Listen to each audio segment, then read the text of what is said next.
Today, we're diving into the story of an industrial giant. I mean, one that's literally woven into the fabric of a nation for over 100 years.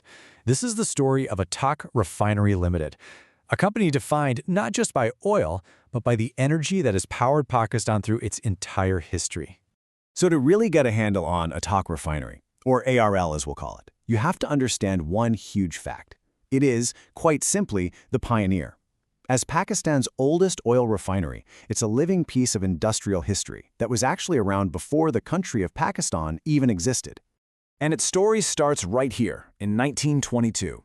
Just picture it for a second. We're back in the days of British India, and this small refinery kicks off its operations.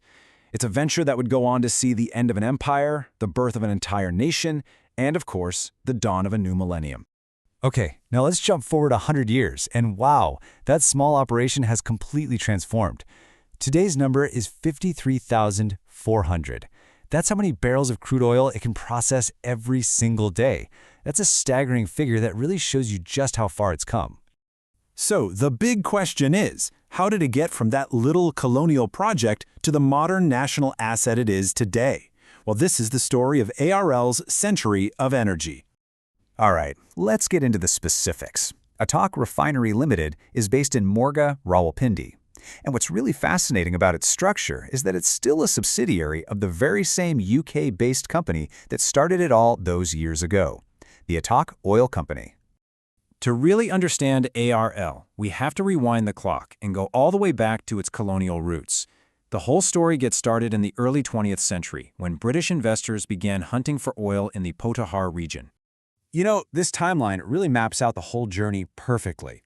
It kicks off in 1922 with just 2,500 barrels a day. Then you get this huge moment in 1978 when it's officially incorporated in Pakistan and becomes ARL.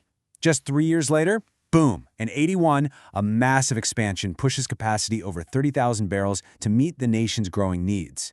Then the 90s roll around, and that brings the challenge of modernization.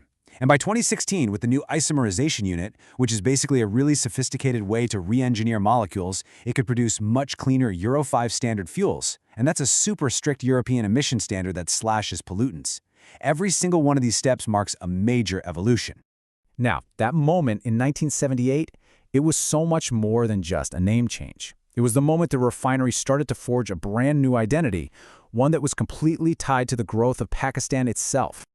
So here's the crucial thing that happened, an agreement. The government and the original Attock Oil Company came together and ARL was reborn as a Pakistani company. The very next year, 1979, it was listed on the Karachi Stock Exchange. So now you had shares held by the parent company, the government, and the public. It was now, for sure, a national enterprise.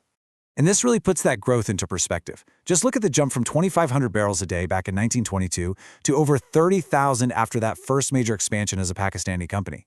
That wasn't just corporate growth. That was the refinery literally scaling up to fuel a developing nation's industries, its transport, and all its ambitions. And today, it's sitting at over 53,000.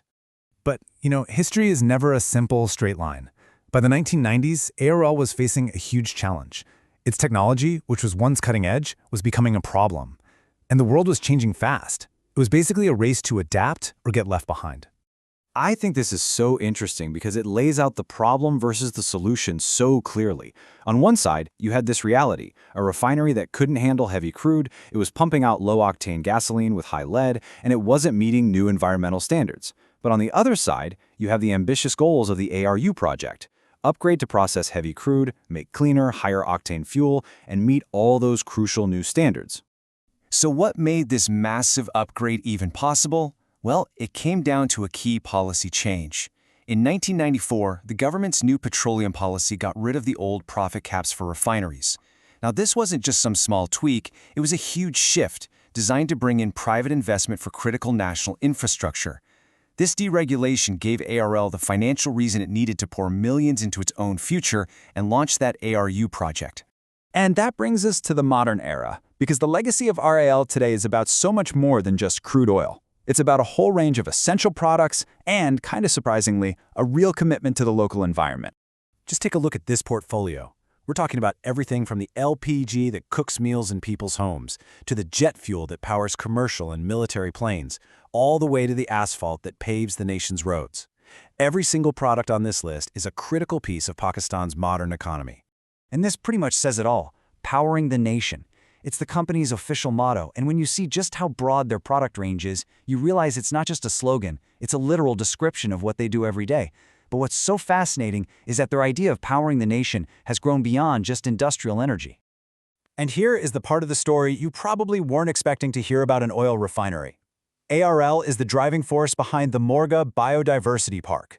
It's the first project of its kind in Pakistan, and it's all about preserving the native plants of the Potahar region.